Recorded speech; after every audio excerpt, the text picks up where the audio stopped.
wonder if it'll let me see the YouTubes at full screen with chat. Oh. And we are live. So there's gonna be another episode of Audiophiles Anonymous, and we're just sort of setting stuff up here and making sure everything is posted in the right places. And we'll be getting ready to go here in just a sec. I'm being joined by, of course, Tyler, Chrono, and Precog. I'm sure we'll get the name changed. I can change it, yeah. Oh, yeah. But in any case, what we'll be doing today is we'll be going through one of the AES papers. And actually, this is something that we're going to be doing going forward here a little bit. The idea is, we all read an AES paper, the Audio Engineering Society paper, beforehand, and then discuss it on the live stream. Basically, this one today we're going to be talking about is the effects of age, experience, and culture on preference, tuning preferences. And this is a paper that's linked in the description of this video. It's a paper written by Sean Olive. And I guess before launching into this, I should probably give a bit of context for the paper for the viewers who haven't had a chance to read it, which I don't imagine people have had a chance to read it. But Chrono on video. Yeah, no, it's a real one, isn't it? But yeah, so I'll give a bit of context on this paper. It's published, I believe, in 2014. And so since its publication, or since it was published, there's obviously been a lot more headphones that have come out. And I think there's also been more research done just in general, not just on this subject, but there's been more research that they've been doing as well. And so there are a few things that we're probably gonna go into the methodology and poke holes and scrutinize things, because there's definitely some scrutiny that's warranted here. But before doing that, I think it's just worth remembering what the context is for when this paper was published, what headphones were out at the time, what people were talking about at the time, and also that it's the target curves that were established at the time as well. So back then, so the 2013 Harman research had already been done, but we didn't have the 2018 curve yet, because that was done in 2017, 2018. So there's a bit of a mention in the paper of the different target curves that existed before that as well, like the Loro curve and the diffuse field and free field targets as well. And so this is in many ways kind of like their attempt at saying no age, culture, and experience doesn't have an impact on preferred tunings, and that the Harman target that they had developed just before this was the one that people most likely preferred, or it was at least predictive. And that's the other bit of context that I want to add to this. It's that in the conclusion of this paper, he states that it's not, the findings aren't conclusive, but rather that they're predictive. And so what that means is that essentially there's more research to be done before we can say definitively, no, there's no impact, there's no influence of age, experience, and culture on preferred tunings. And as we'll see with the methodology, there are very good reasons why it's not conclusive. So with all of that out of the way, I also want to note that as much as we're going to find a number of caveats and scrutinize this from, like, let's say, an audiophile perspective, it's also worth mentioning that I'm speaking for myself here. I'm really glad that this research is being done, and I think it does warrant more investigation. And I think it's great that they're doing this. And one of the things, just having been sort of on that side of things, like the academic side of things, not for audio, but in the past, I can say that it is actually really difficult to run these kinds of experiments. So, it's really cool to see this kind of thing being done in the headphone space as well. And so there will be other papers that we'll be talking about that relate to this subject. And so just keep all of that in mind. Now, without further ado, let's let's dive right in to the question at hand that this paper tries to answer. Does experience, age, and culture have an impact on tuning preferences? And let me actually begin by just running this by our resident stats expert, Precog. If you don't mind, I'm gonna put you on the spot. Was there anything from a like methodology standpoint as far as statistical significance that jumped out at you that made you kind of go like scratch your head a little bit? Because there were a few things for me, but I just want to get your take on that first, since I mean, sure. Like, just in general, there was a lot of like sample bias when they were doing their initial whatever it was. I think the split between men and women was like 86% men to 14% women. Yeah. And there's physiological differences there, obviously. Yeah. And that's going to could account for quite a difference. Mm-hmm. And then I think they also had a good majority of the people in the US, I want to say, were their Harman trained listeners, while none of the people in Canada were. yeah, exactly. Yeah. And then also the group that was the Chinese segment was only 26 people. Yeah, something like that. There was a lot of and it was Canada 69, Germany 72, and China was 26. Yeah, and then the US had a huge. It was probably closest to looking like it was over Canada. It was around like 240 people that they 240 238 238 listeners. Yeah. Which on its own, like having run panels in the past, to me, there would be some questions about statistical significance, but in this paper, they did run those tests as well. It looked like, so they so they had some confidence level there. I'm not sure which tests they did run, if this was like a T test or whatever it is, but it's been a long time since I've done those. I just have to imagine that this is at least somewhat significant. Was there anything else, that jumped out at you as far as like, the stats stuff goes? Not really. I mostly just skimmed it, honestly. But most of the paper is actually just methodology, and then there's some conclusions, right? Right. I guess we should back up and explain to people what the test was that they ran. So what they did was they had maybe I think it was 4 segments. So there's United States, Canada, Germany, and China, and this was where they were. This was sort of like, let's say, the cultural differences or the regional differences, and then they also had trained listeners and untrained listeners. Then they had male and female, and then they also had age differences as well. And that's one sticking point that I think is worth pointing out. But we'll get to that. And then what they did for this test is, at least if I read this correctly, and Sean Olive can correct me on Twitter if I'm wrong about this, but the way I understood this was they took a headphone and then matched its frequency response to the frequency response of a number of other well-recognized headphones at the time. And the headphones, and this is where my biggest sticking point is, and I think this is going to be Tyler's as well, they took, for their virtual headphone test case, I guess, a Sennheiser HD518. And then this was the one that what they did was they then used the frequency response of a number of these other headphones, in particular the Sennheiser HD800, so not the S, I believe, the Odyssey LCD2, I think second revision they called it. Who knows what we're on now? And then they also used the Beats Studio. It was Beats Studio Pro, one of those. Beats Studio, and it was one from 2014, so it was like one of the first wireless ANC Beats. So it was like the top of the line one from 2014 at the time, And then people were asked to they could have like a slider to say, which one they preferred. But the reason why they did it this way, the reason they used the virtual headphone testing methodology rather than actually putting headphones on people's head, was so that you wouldn't have preference skewed or bias skewed due to differences in comfort and weight and things like that.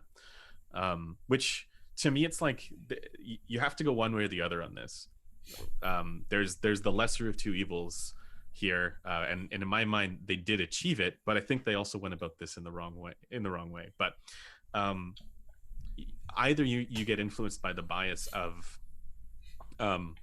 people saying, oh yeah, this one's heavier or it's less comfortable, therefore I'm not going to like it as much, or I'm not liking it as much, and that affects what they report as far as like preference, or you run into issues with EQ and potentially being a little bit off the mark as far as other aspects apart from tonal balance that may also influence preference, like for example detail retrieval dynamics and soundstage.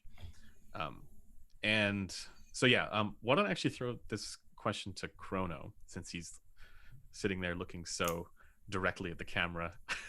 I'm gonna have to explain the scope setup before I start speaking. So if you see me looking all the time in here, it's because I have my phone on a selfie stick. That's where I'm reading the chat. Because my actual computer monitor is to my left. Yeah. And then the camera is just there. So it's what I could manage to set up for the screen stuff. If you actually get it. And he actually has a very, very tiny microphone too. I don't know if that's why you could resolve. Go ahead.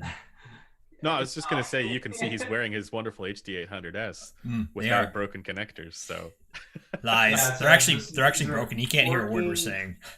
Actually, Chrono, can you turn your volume up a little bit? He has subtitles on. Closed caption stream. Wait, turn on my volume. Yeah, turn your volume up a little bit. I'll throw this question to Tyler because I know he wants to scrutinize this as well. So Tyler, any initial thoughts? Is my volume up? Yeah, if you just turn it up in you can turn it up in Zooms. Yeah. So Tyler, take it away. Let me hear your concerns and initial take of this paper. I have a lot, to be honest. So,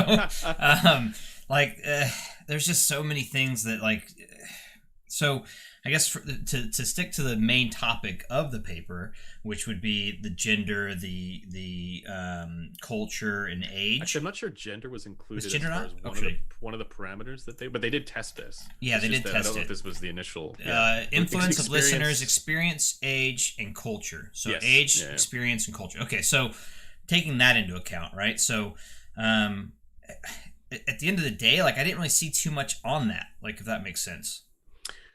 Right. I mean, it was there, but it wasn't it didn't seem like that was the focus. It almost seemed like more of the focus was on the Harman curve itself, if that makes sense. Right. So there was one. I'm going to be kind of trying to straddle the middle ground here because I do think there's something valuable here, but I share many of your concerns. Oh no, I think so. Sorry, go ahead. I agree with you. More studies is better, always. Seeking knowledge is always. I'm always on board for that. But I also think you should also be able to poke holes in it if there's holes to be poked. Yeah, I do think. I mean, that's the other thing to mention with this is that in their conclusion, which again, let's say 80% of this was methodology and results, which is great. And then the conclusion was a very small portion. And in the conclusion, they also did indicate the limitations of the study. Which to me, it's it just needs more funding or something like that, right? Yeah, always the case. That's always, and also just even trying to as I was reading this, I kept thinking to myself, how this would be really difficult to put together in a way that would be satisfying to me. Yes. So what would you do differently? I mean, so in this one, I instantly my first instantaneous. I'm not an EQ guy. Right, so that was my instantaneous turn off right off the bat. Was that they took the 4 headphones and they took one of them, which was probably the least capable of the 4, to then EQ to sound like the other 3, and then test virtually the other ones through emulating the other ones. And that was my instantaneous that defeats the purpose of a lot of these. But anyways, besides that, for me, I think that the overall take on this is that if I was to do this myself in a way that would make sense to me, I mean, it's tough because like, without actually physically putting each different headphone on them blindly, like the double blind factor. Putting blindfold on. You'd have to put a blindfold on them. Yeah, that was literally the only thing. And then you have to make sure that isn't causing seal issues. You have to make sure covering the ears. Or, like there's so many factors. So I guess there's that. Like I would just say, maybe at the end of the day, you do blindfold these people. I mean, that would be a factor. I mean, they're not going to be blindfolded for very long. And then you bring in the headphones and plug them in, and then you can say, and then they could have like like 4 buttons, right? And each button would have like a different actual physical feel to it that would be different. So you know that you're pressing, like just literally it could be like a 1, a 2, a 3, or 4, and keep the blindfold the whole time. And you go, okay, well I like this one I like, or even just say. They could have like a slider, for instance. And so when they have a headphone on, they can slide up how much they like it. But the problem with that, though, is they can't instantly change between the 4. There has to be somebody else there to like constantly swap in the headphones, right? And so that it's a time factor. So I get it, but I don't agree with the emulation of other headphones through EQ, because I think you're losing a ton of factors in there. Other than. Again, this goes back to like the question of prudence like, for the study, right? Study, yeah. But because you also have to deal with auditory memory when you're switching headphones, and all the rest of this stuff. Which is not, if anyone's done A/B will know, the volume matching to like, you know, there's so much things. Outside of that, like I think for the actual study itself, like I would have liked to have seen more, probably more thoughts on that, like going into it, like what's the hearing loss, which they kind of talk about a little bit, like hearing loss factors for age.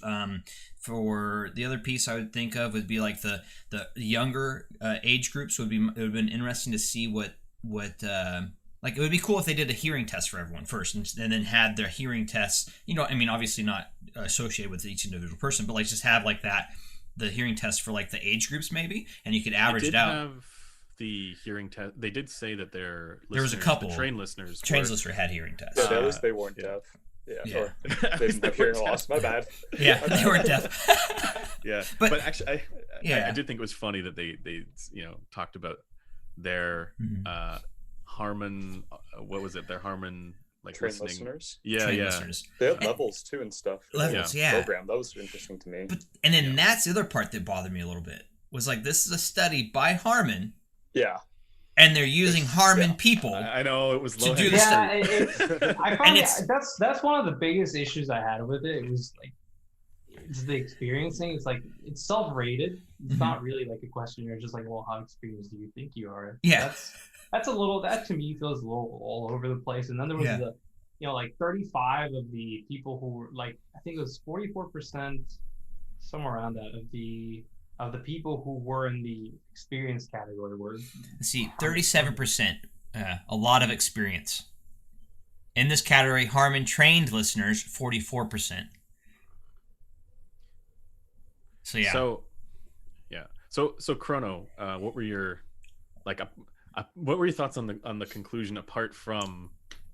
Well, I guess first, what was your thoughts on the methodology, and then what were your thoughts on the conclusion? I see Marcello's asking, what Chrono's thoughts are, since he's the youngest stud of the group that listens to every genres of music.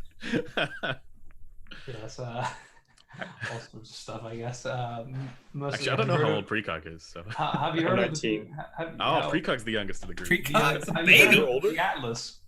The Atlas. What? Anyways, as far as the study, wait, is the microphone fine? Because you sound good. You sound good. It's a strange. I find it strange because it just.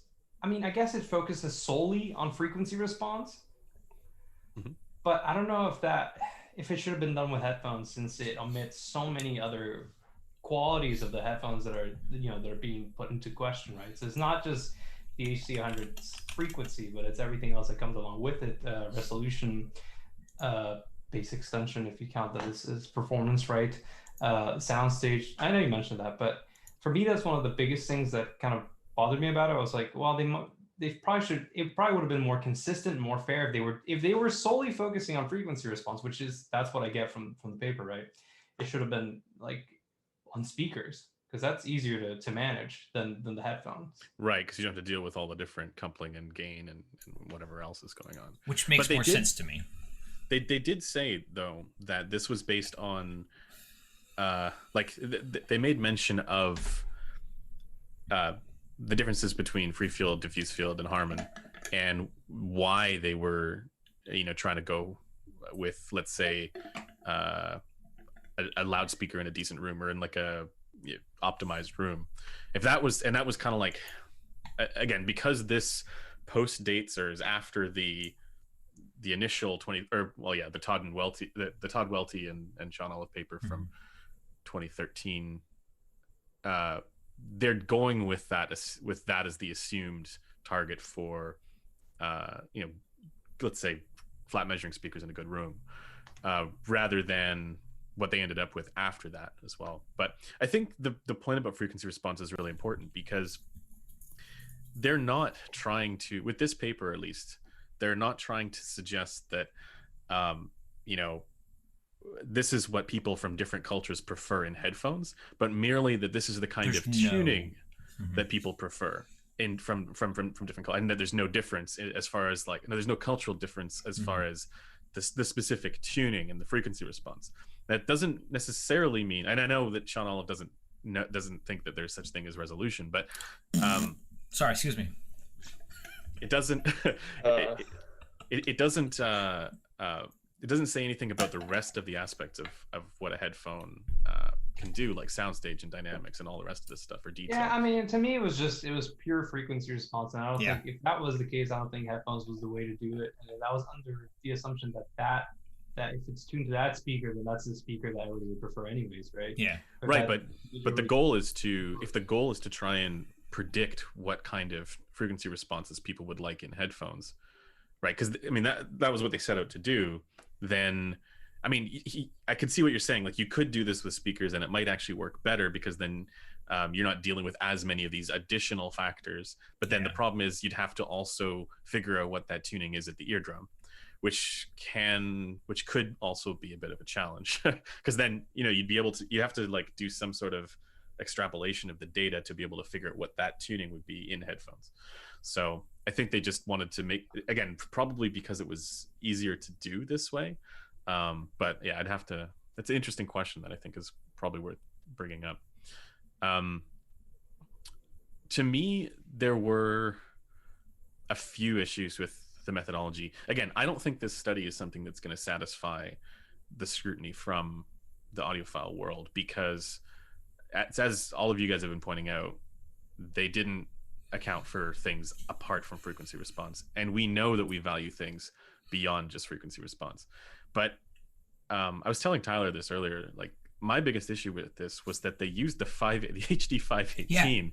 It doesn't make any sense to me. Why wouldn't you use the LCD2 or something that has a little better EQ capability, at least? At the same time, though, like this, regardless of how capable the driver is, how flexible it is in responding to EQ and stuff like that, still missing the soul of the headphone. I mean, I was going to mention that, but I've tried, like Harman, like very, very Harman adhering EQs on some headphones. And it doesn't always work for some headphones. No, even it breaks though them. Some of them just don't sound right. Like, they just never quite sound the same from one another. Even on the Gross, they measure the same. If you take a Susvara and you compare it to a K371, the K371 adheres more closely to the Harman target for bass, at least. Well, yeah, in general, it adheres more closely to the Harman target. But I don't think there's anybody in this world who would prefer the K371 over the Susvara. Like, I just don't think that's the thing. And that's real world like examples. Yeah, like that's so. And if you EQ'd a K371 to the same frequency response as a Susvara, they would not sound the same, definitively.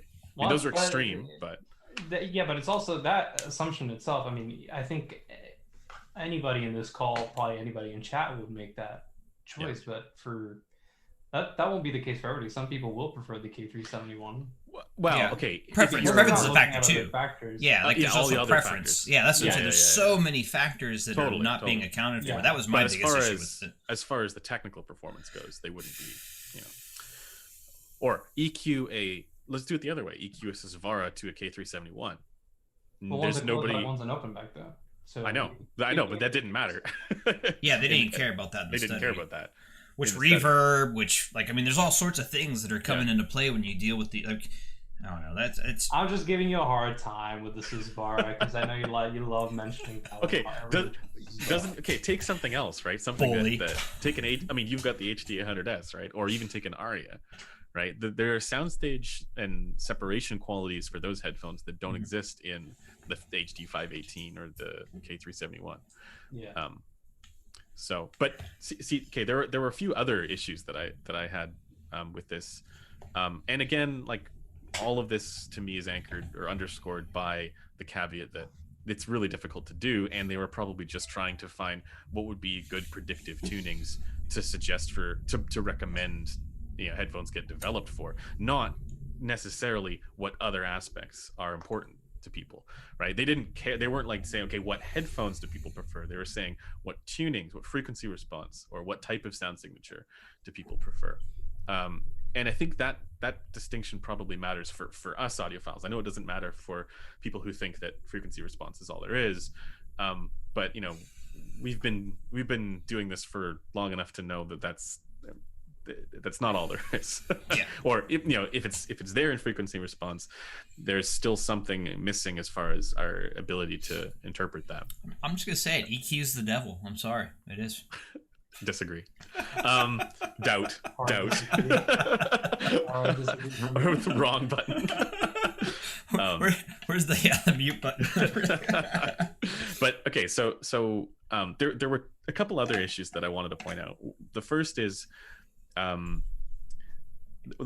they only used 3 songs, and as much as those songs were probably fine as far as the overall dynamic range and all the rest of this culture stuff. I really think if you're trying to give if you're trying to conclude that there's no difference as far as culture is concerned, and well, that was the biggest one for me for culture, but also probably age to a certain degree, you would use 3 songs only. Which doesn't make sense because there's sorry, go ahead. You're on the right path. I want to say they omitted like a pretty wide range of genres because they went with 2 sort of jazz pop songs and one hip hop song, right? Or hip hop, yeah. Sorry, one was a jazz pop, one was pop rock, and then one was hip hop. And I just think well, what about all the don't get me wrong, like the Steely Dan song's a great song, especially I think it's a fantastic song. I have no issues there, but no classical music, no acoustic jazz, no electronic music. I guess the hip hop kind of counts as that. So we have it was Estelle with Kanye West, American Boy, Steely Dan, Two Against Nature, and then Dido, Safe Trip Home. So jazz pop, rock pop, and hip hop. So we got a lot of pops. Hops. I just don't think that's enough to satisfy, but then again, that is also, there were a few interesting things to note with this, is that, and the first is that, in Germany, they had a slight, or it was more preferable, that they liked, or it was more the case that they preferred the HD 800. Now they didn't prefer it more than the Harman one on the whole, but there was a higher preference for the HD 800. Now, to me, that's a little bit interesting. For starters, I mean, who was tested, right? Because I feel like that depends.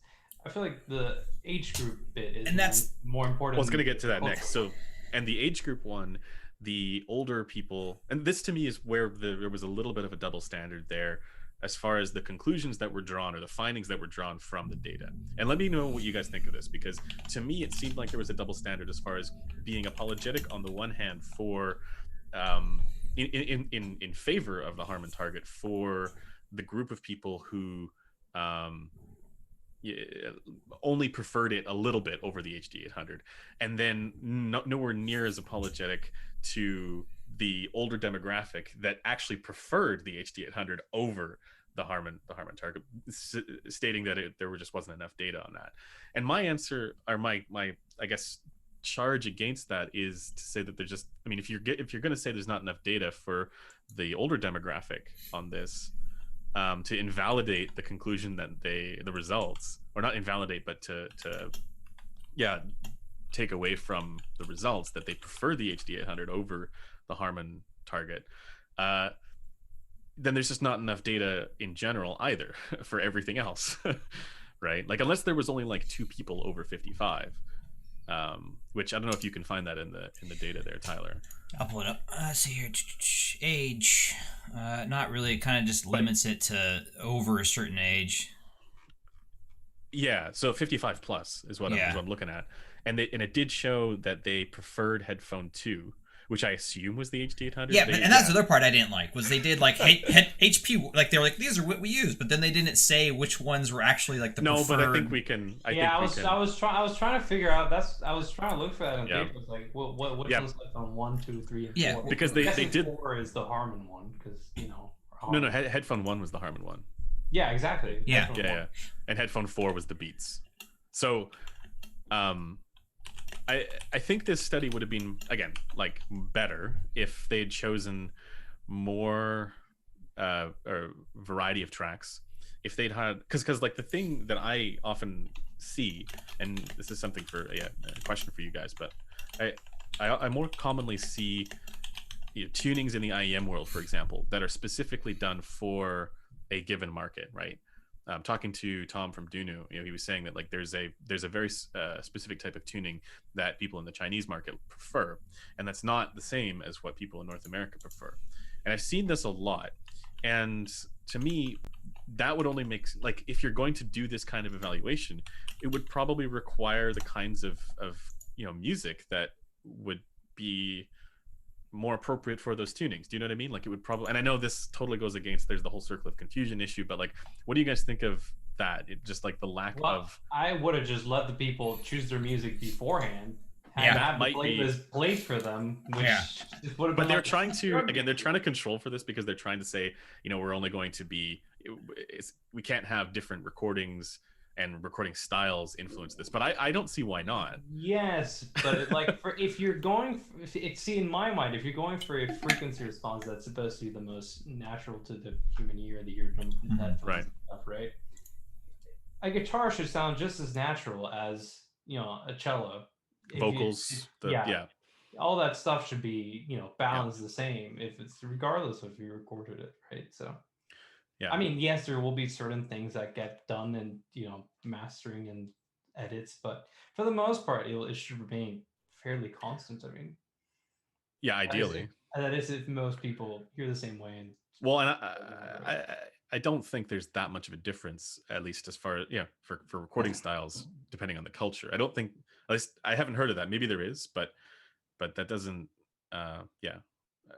From what I understand, there was, again, from that conversation earlier with Tom from Dunu about like the differences between, the Chinese audience and what they like, as far as a tuning. They wanted that 2K hertz, 2 to 3K hertz forwardness, kilohertz, sorry, 2 to 3K forwardness, and that was specifically for the way that it makes certain vocals sound. But to me, like, you would have to confirm that. You'd only be able to confirm that if you played the music that is preferable there, right? If there's a cultural relevance for music choice. So I think that was kind of missed in the study a little bit. The other issue, like we got to go back to the EQ thing, because it's getting controversial in chat. I'm seeing Tyler's adding some fire there. I mean, I have no problem with EQ. I just personally don't believe in it. I mean, I don't believe in it. Because I heard it get called the devil like twice. I'm joking. Come on. Like, I mean, I'm definitely. Tyler, I do think. Do you use the Army ADI2 for EQ, or do you prefer Peace? You don't use either. I don't use either. Well, he uses Peace for the microphone. I know that. I use Peace for a mic, but that's different. Okay, but yeah, I'm a hypocrite. If you had, so what? No, but I was gonna say if you use the ADI2 for EQ, but then not Peace. I have used ADI2, and I actually like the ADI2 the best of all the EQ I have currently on hand. But if I had my choice, I'd probably want something like the Loki. But I want more. Yeah, I want analog. Yeah. I like analog. But I mean, at the end of the day, even then, like, I don't know, man. I have enough headphones here that I like that I just swap to a headphone if I want a different sound signature, right? Like I'll just throw the H800s on, or if I throw them on tubes. I mean, yeah. See, that to me, that right there, what you just said is the biggest argument against EQ, because it takes there's a risk that it takes the fun out of having multiple headphones, right? You can just switch to But different. then we can't say that invalidate EQ because that doesn't show the other characteristics. Because then we're saying we're missing them, and they would still be present with EQ as long as they're Which they're the not. same I chassis don't with the same agree. driver. I do not agree with that either. Though. I completely agree with Chrono on that one. I think if you're evaluating an LCD2 and you're not EQing it, it's not going to be very fun. If you're evaluating an LCD2 with EQ, you're going to have a way better time. Potentially. But that's why I also think it was surprising that they used the 518 when the that was LCD2 was in the study. Same with the HD800. But it was the older LCD2. Well, the HD800, so I think the HD800 with EQ would have broken. Yeah, it wouldn't have been as good, no, because you have to, there's a lot of adjustment that you have to make. That's the thing, right? Yeah, for the standard version, for the HD800 Nana. So I own these, right, guys? So if you guys know, I actually bought one. And, See, HD800 gang. I don't use that much EQ on it because I feel like it's gonna I don't use much EQ because I don't feel like this one needs it as much, right? Yeah. And two, because I feel like it's gonna reach a breaking point or a point where it starts sounding a little artificial, which was the case with the HCA20 when you push exactly. Yeah. So there's certain drivers that react better to that. The Odyssey ones are fantastic. They're very customizable in terms of with EQ. You don't feel like you're doing anything strange to it. And I mean, ultimately, I feel like this is an HC100S with or without EQ, right? That's for me. That's just been my experience, and it allows me the flexibility to, if there's one specific frequency band that I want to adjust, and I don't have infinite time or cache to figure out which specific chain would solve that otherwise, then I just go with EQ, right? It's just simpler, more flexible, and less expensive. Yeah, that's the biggest thing. And it's cheap, it's free, it's easy, like you just said. Like I have no problem with the people at EQ. So don't get me wrong. I just personally, for me, whenever I've done EQ, outside of like little things like the Stellia EQ I did that you sent me, Chrono, and some other ones I've played with, but most of the time, whenever I've EQ'd anything, either be a piece, but ADI2, there's always something in somewhere that the sound gets weird to me. Like I hear compression somewhere else, or like there's always, it's a give and take too much to my ears, to my preference, I guess, if that makes sense. What is the compression that you're hearing? Like it, or like, so for instance, I don't know, like it just doesn't sound right. Like so, I'm not the most scientific-y person, but whenever I've EQ'd something, it's always never sounded right. Like it doesn't sound natural. Could that be because of psychoacoustic effects? First, it could be because you're so used to the way that it sounds without EQ. The second could be psychoacoustic effects of knowing that you did something with digital thing there, and then that, because this is something I also want to get into with this, and it relates to the paper, because the benefits of their methodology in the paper was that they were able to do the double blind aspect of this, which we don't normally get to do, right? This is not something that us as headphone reviewers or evaluators get to do. We can't just unless we do use EQ, right? But we always have to deal with all the additional framing effects of psychoacoustics that comes along, and this will definitely influence, like, at least to the same degree, our overall impressions. Another thing I will say is it gets sucked out too. I think that's especially with the software stuff that you can get. Sorry, Chrono, I'll let you jump in a sec, but I wanted to kind of. Do you mean kind of like so you're talking about EQ again, right? Yeah, EQ stuff. Like, so there's there's that, what's that software that everyone likes to use? It's like the automatic one. It's like the Auto EQ. AutoWorks, but there's another one that's like the main brand. You have to pay like $75 for it, and you can Sonoworks, Sonoworks. So like I had that for a bit, and like every time I played with it, it sounded sucked out, and like it lost a lot of its, like each headphone I played with, like it lost its soul. It got sucked out. It got this, I don't know. I have a theory behind that, but I think one of the reasons why it could actually have more to do with volume. Well, there's two reasons why. One would be that the headphone itself can't take it. Like, for example, it introduces distortion or whatever else. Like, for example, the HD820, the amount that you'd have to EQ that, it gets challenging. So you have to retain some of that flavor, I think, in order for it to not sound weird. But the other aspect of it is I think loudness, like overall loudness. It definitely goes quieter, and then you have to crank up the volume, and then even then though I'm like, ugh, and then it's just. This is why the best way to EQ, I think, and it's worth trying this experiment, Tyler, just for yourself. If you use Peace, don't adjust the pre-gain first. Oh, I never mess with gain will always jack it up. Because it'll always screw up your, the different volume levels will always screw it up. And I even noticed this is something that I think anybody who's doing EQ needs to also pay attention to. When even if you don't have any pre-gain amplifying going on, an EQ that significantly boosts one range or another is not normalized volume to non-EQ, because you've boosted the range considerably. Mm-hmm. And that means that it's kind of unfair no matter what you do. Yeah. Now that's better. It's better to do it that way than to add pre-gain. I'm not saying don't add, or don't do that before, but still it is something, if you had the volume of the non-EQ'd headphone, like at that one range that you boosted at a higher level, then you would maybe have a better sense of it. So yeah, I do think there are challenges involved that come as a result of loudness differences when you EQ things, simply by dint of you changing the overall volume of those ranges. So that can have an effect, I think, to a certain degree, but it's not the one thing I want to I guess cut across it with EQ is that there isn't any sort of digital aspect to this if you're doing EQ digitally. And as long as you're doing it correctly, no digital stuff should show up. This isn't, I agree. Like with the Stellia, that's what I was trying to say before too, is like the Stellia EQ I did, it was so minimal. And once I tracked it, I was like, okay, I can hear it. And I didn't hear any issues, like you're talking about. I didn't hear any issues overall. Yeah. But I still was just like,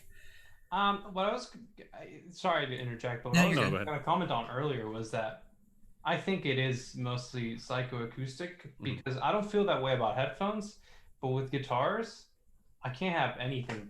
Like, there's something that won't let me have anything digital in my chain. Like, I just cannot. For me, it's I don't even like using pedals, because for me it's like, oh, it's messing up my chain of sound. It can only be humbuckers straight into a amplifier, and that's it. And it won't, even if something digital sounds great. And I had the opportunity to do some blind testing one time because I was really bored, and my father also plays guitar, so he brought up some guitars, and he had like 15 of them, and I just started blind listening to them, and I couldn't always tell apart the ones that were simulating stuff like digital from the real ones. So I do think that there's a very you can't ignore this sort of psychological factor behind it, because at least with EQ I've never come across, unless I'm really pushing it, like with the HCA20 or this one, when I try to push the bass maybe a little too hard, I can start hearing stuff that was definitely not supposed to be there. But aside from that, I really I can never really come across with any issues. Yeah. So getting back on track with the paper, the reason why we went into that whole discussion about EQ is because there are some concerns, I think, good ones, that EQ, at least with the 518, may introduce some challenges. I don't have as many reservations about EQ in general, but I do think that they used the wrong headphone.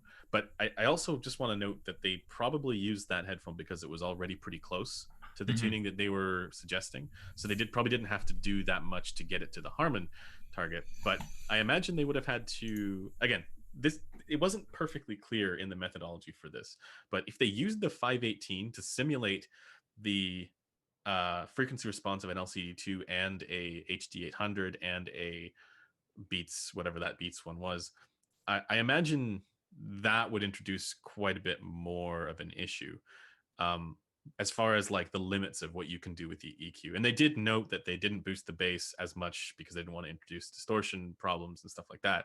But I still don't see why they didn't use the LCD2 for that overall, because at least with the LCD2, it can handle all the various different EQ that's going on. And then you can be a little bit more confident that the preferences that you're getting aren't just based on minimal EQ versus extreme EQ. Do you know what I mean? Where if you're pushing it really far on the EQ front, you can cause issues. And especially on dynamic driver headphones, you don't even have to push them that far. So that's something to keep in mind. Yeah.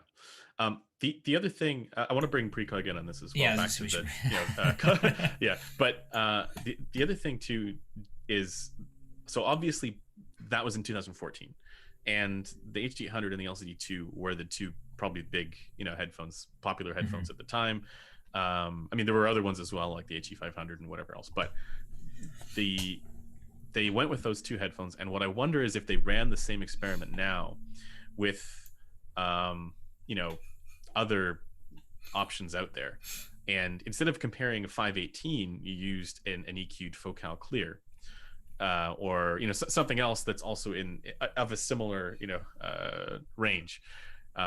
If we could not choose among four headphones or four different tunings for the best one, but instead get a more fine-grained preference result out of something like this, which they obviously did that eventually with the 2018 Target. But still, I wonder if that would be more applicable for a study like this as well, because really when you're choosing between four different tunings, you're very limited as far as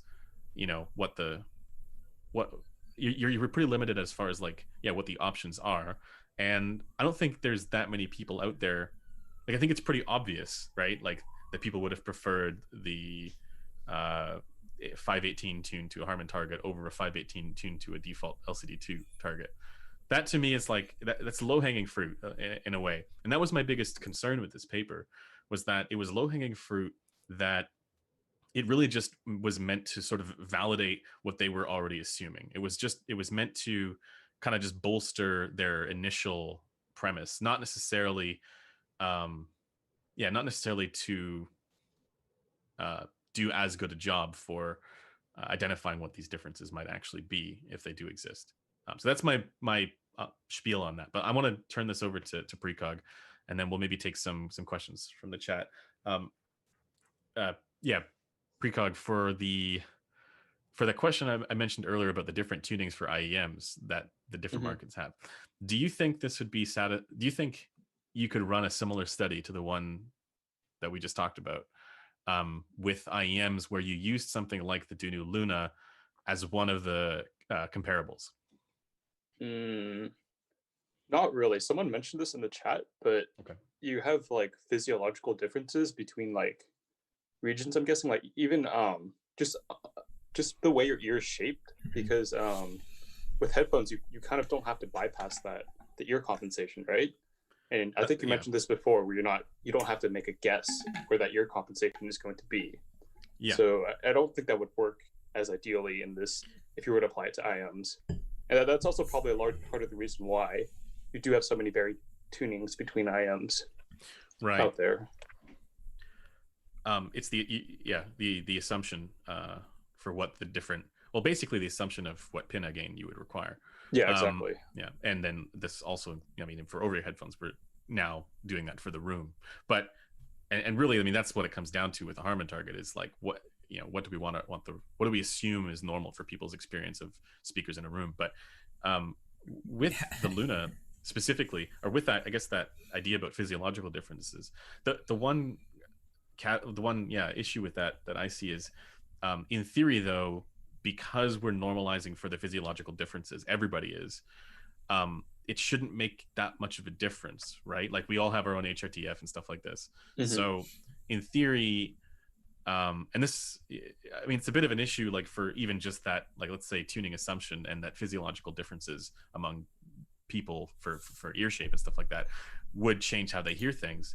And I think because we've been sort of normalizing for our physiological differences, our brain's correct for this, should that matter? Should the physiological differences really matter as much? And this gets to the question of, is it actually the physiological differences, or do you think it's more culturally based for how people want their music to sound? It is probably more culturally based, I think, just because, as you noted before, there are definitely different musical preferences between regions, and I think that would take precedence over physiological differences. But at the end of the day, it's probably going to be a little bit of both, I think, as with most things. Yeah. There's probably a threshold for where physiological differences really do start to matter. Yeah. For me, the cultural one is an interesting one, and one that I'm not sure what to make out of, because it's like, if it's like, what how does that how do you think that affects it, like, because I'm still trying to like understand it better, what kind of impact that would have. Like, would it be the musical choice, the kind of instruments, the sounds you're used to hearing in music, like? I think it could be everything from from that to I even did, I was doing a bit of research into cross-cultural music theory, where you have, like, again, there's like sort of like Western music theory and stuff like that, which is sort of like what we are used to with like the traditional kind of like, let's say, trajectory and canon of classical music. But there's so much more history, or just as much, music theory in music from all kinds of different cultures, that we don't, it doesn't show up as commonly in sort of the Western world. But what I wonder is if part of that, let's say, cultural canon for music, also has an impact on what people prefer for how they hear it. But that's something that, I don't know enough about that yet. It's just speculation on my part. But it would be like, that would be the route that I would go for investigating this kind of thing, because there are enough indicators that, especially also just looking at market research for what people prefer, there's enough there that warrants taking it seriously, I think. And Android HRTF Harman reference target functional for real. They actually did something like this in the paper. I don't know if you guys picked up on it, but they called it Harman acoustic trained something, and their acronym was HATS, and I was like, that's not what HATS stands for. That's pretty funny. Okay, so I think we've talked this paper to death. Needless to say, we are probably not completely satisfied. Is that fair to say, guys? From the audiophile perspective. Go ahead, Tyler. I was gonna say another thing, like, it's really interesting to me is like the people, like the EQ factor, kind of touching back on that a little bit, not regarding this paper, but in general across the board. For me, I wanted to kind of say, like, I always say it's the barrier of entry, right? There's also that, like, and it's the meme thing a little bit, but the barrier of entry into listening to my music. If I have to go in and turn on another program, then listen to music, and then have to, that's like 20, 30, 40, 50 minutes of me trying to figure out a profile. Well, it shouldn't be that long. You know what I mean? Like, but I mean, how long does it take you guys to create a EQ profile for a headphone? Like, creating one? Yeah, that takes a while. Right? So, I mean... well, I think depends on how you go about it, depends on the headphone, I would say. Yeah. But I mean, that's for me personally. Like, I want to get in, and when I listen to music, that's my relaxed time to like sit down, put on headphones, and chill. You're also a dad with limited time. Yeah, so that is. I mean, that is a factor for very sure. Understandable. I completely understand the barrier to entry thing, and also I just think it's a very personal thing. I mean, if you think that EQ is the best sounding thing in the world, great. If you think it's the worst sounding thing in the world, that's also great. I mean, do you? It's just another option. Yes. Nobody. I mean, it's nobody. I obviously I argue for it occasionally, but I don't mean to like force it down people's throats. Are like, oh yes, you got EQ or you're not here. Yeah. It's like, no, it's not like that. But and then the other factor is you need to know what you're doing too. Like someone, I think Palpin. Yeah, I saw that as well. And so like you need to know where the frequencies are at, where those different shelves are, and how to like account for that, right? So if you don't know what you're doing, you're looking at a piece and you're like, oh, I'm just gonna and just the one thing with the virtualized test thing that they did, the virtualized I can't remember what they called it, but it was like basically the EQ methodology. Virtual headphone, yeah. The one thing with that is that they did a study on this, and you guys know I linked it in before, but for anybody else who's wondering, they actually did a study on this as well to determine the confidence level between the equalized headphone and the real one, and it was pretty good. But I also do just want to like throw the additional like methodology scrutiny there for 15 minutes of listening time. I don't think is all. I also don't think 15 minutes is enough. Now I know they had to go through 338 people or 238 people, but it was over that was over a period of time though in different locations. So 15 minutes is essentially here's the like for me that was the big takeaway. Is like you're basically saying that for first impressions this is the optimal tuning. Yes, right. For first impressions, and in that sense, I don't disagree. But this is also why I'm the first person to say that all these high-end headphones that have crazy technical performance are able to get away with suboptimal tunings. Let's say suboptimal, if optimal is the Harman curve, right? They're able to get away with, non-Harman tunings that people enjoy because they're able to spend more time with them and get used to those tunings. Whereas in a 15-minute span, yeah, maybe the Harman tuning sounds best on a 518. But that's what I was gonna say. Like, you normalize the sounds so quickly anyways that I think it is mostly about that first impression. I mean, I could throw on the HDA20 if I wear it for a day. It's probably gonna be the most natural sounding thing ever. Ooh, I don't know, man. That one's I wore them for a month. I wore them for a month there, and I didn't mind them. Yeah, a month straight. Well, I usually I had those. I think it's mostly. I think the normalization factors. It's pretty significant. I agree. Yeah, it's very significant. I'd say. Anyways, we have talked this subject to death, but any last thoughts? Let me begin with Precog. Actually, Precog, real to add to that real quick, you did a thing recently where you did the M9, and your first impression was a fantastic, and then you did the review and you had some holes. Yeah, exactly. So it is really easy to sort of like acclimate to a signature, but I do think you need like several days or something. Or at least for me personally, I won't speak for everyone because that's a very personal thing. But at least for me, I need several days to fully analyze and go through everything that I might have missed on an initial first impression. And my thoughts can change quite a bit, although they generally don't change significantly, I think. Right. Plus all the framing effects that exist from whatever you listened to before, or just the time of day or whatever else. And this would be operative in that study as well, where you can't be as confident in like I'm just wondering if like the I guess the chronological order of these. Did they start with the you know what I mean? Like that definitely makes a difference as well. And but man, the EQ thing really got people going. I have to say just stop arguing about it. Just let it be, man. Honestly, if people use it, just let them be. If people don't use it, also let them be. Just let people enjoy their stuff. That's it, I'd say. Yeah. I'm right there with you. But like, with the EQ stuff, like, I think it's fine. I do recommend it, but I also don't think you have to do it. Yeah. That's another option. All right. Let's take a few questions from the chat. We are trying to keep this one a little bit shorter because we're trying to have an easier time of turning this into a podcast. So let me turn this over to the questions from the chat. If you guys want to have any questions about this paper or about this subject, but also just in general, I suppose, just make sure you leave a question mark there with your question. Otherwise we'll miss it. I'll go to war for EQ. Oh no. Why have we started?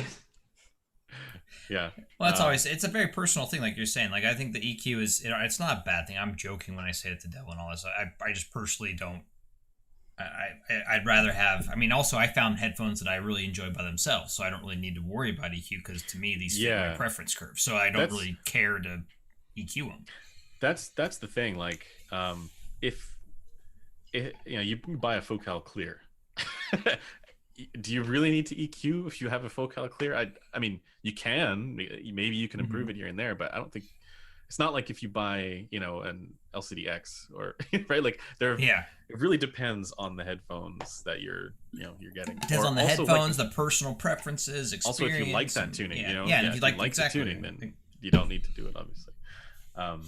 And that's the other thing too. Like with the whole, like I say, okay, I wouldn't recommend an LCD4 without EQ. I mean that, but there are going to be people who do like that kind of sound. So that's fine. If you like it, then you don't need to EQ it. Yeah. So actually, that's a good question because you have the Verite open. Anybody else? Well, Precog, you don't have any ZMS, I don't think. No, not and at then, all. God, I'm all weird out. I have my image mirrored, so I'm Yeah. trying to like. But Chrono, you're getting one soon. For the question regarding ZMF and EQ, I've never EQ'd any of my ZMFs. So I mean, but then again, I love the tuning of the ZMFs. So all the ones you can I've also heard. pad swap. That's the thing. And There's you can so pad many different swap, pads and like for me, like that's my other thing is like I actually found like all the ZMFs I've heard so far. That's why I'm a kind of a ZMF fanboy to some level, is because they just I like them. Like I don't have any issues with them personally. Like I actually prefer their sound signature. I prefer what they're doing. And they all have unique pieces to it, and so I enjoy those unique factors for each different ZMF headphone I've listened to also. Right. So sorry, was that so what like was the question? so that was my reaction to like do you EQ a ZMF? And so that was my thing, saying I personally do not, but then so you have, so like what was your experience with EQing the ZMS then? Yeah, actually pretty it's not comprehensive because I haven't I don't have all the pads. I've only got like 4 or 5 of them, and there's so many different pads. And obviously what I EQ changes depending on the pads. And there are the reason why I did this, I mentioned this in a previous live stream we did, but the reason why I basically created an EQ profile to the same target for each of the pads, because I wanted to see what other characteristics would come through, whether it's detail, soundstage, etc. With that wasn't impacted by the tuning and the tonal balance. And I did find that there were some differences, and also for comfort and things like that as well. So it does the Verite Open.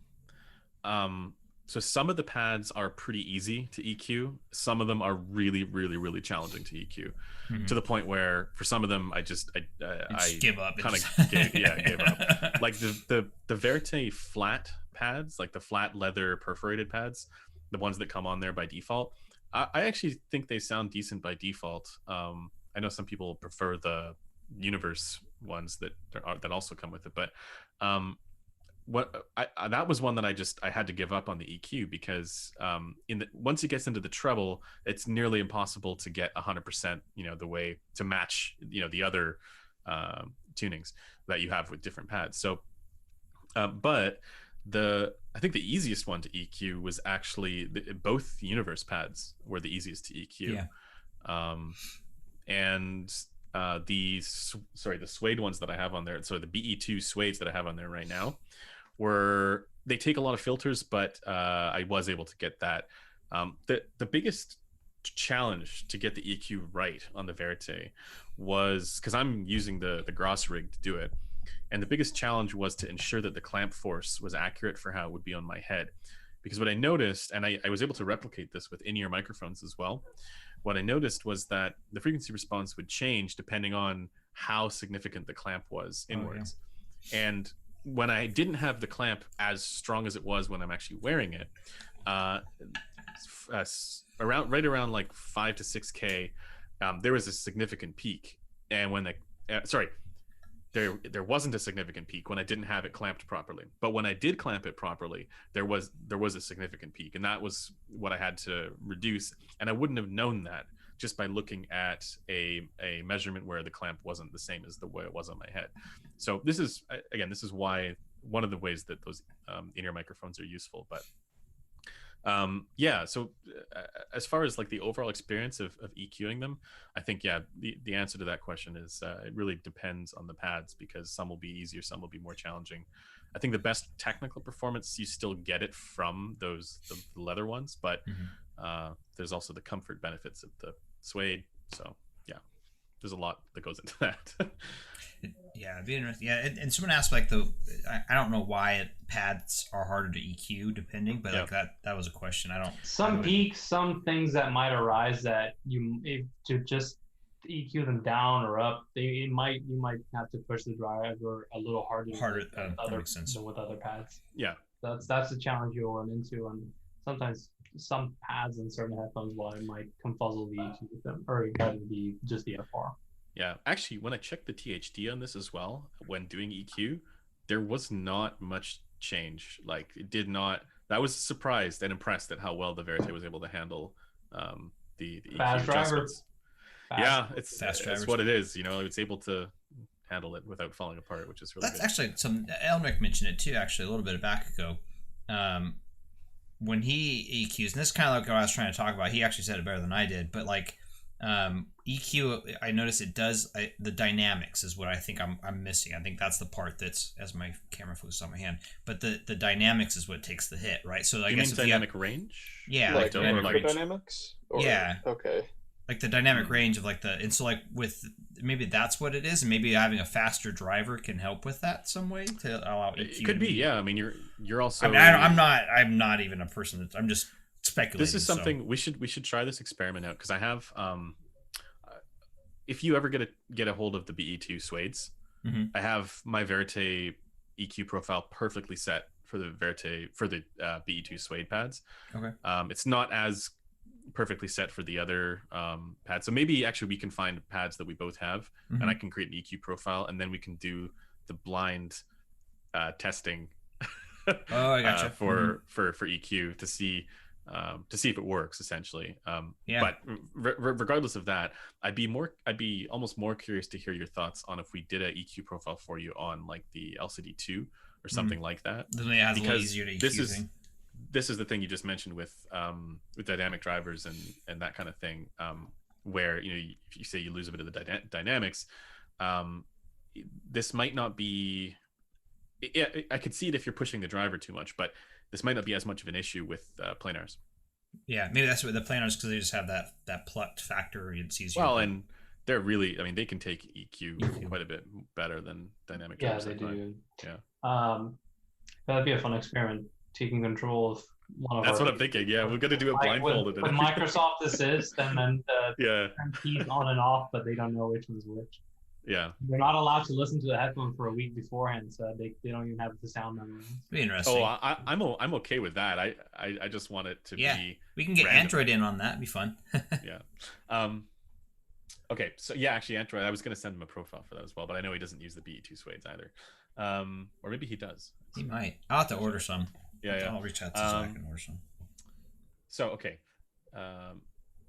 can someone aware me on why the pads make it so hard to EQ? That's kind of my question. Okay, yeah. we went over that one. Yeah. Okay. Any other questions, guys? Is distortion issues rather than consistency? That's part of the same question. Yeah. He does. The Android does want to join the experiment. Yeah, he does want to join. Yeah, that's what I was saying. See, I love the idea of doing these kind of double blind experiments and stuff like that, because it reveals things about us as well.